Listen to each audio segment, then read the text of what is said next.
Nandito na naman ang auntie niyong gold digger, pagkatapos makapagpahinga ng isang araw. Hello mga kakumare! Tara samahan niyo akong gumawa ng 50 pieces na classic kutsinta, kasi may pa-order tayo ngayong 2-in-1 na kakanin sa Bilao. Itong batch na ibabahagi ko sa inyo ay good for 50 pieces lang talaga.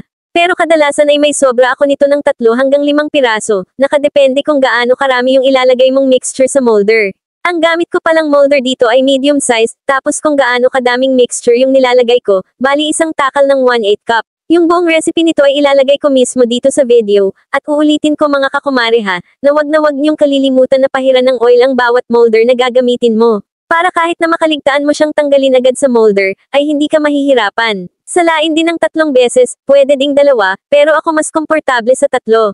Tapos steam lang natin ito ng 20 to 25 minutes, at pagluto na ito palamigin muna natin bago tanggalin sa molder.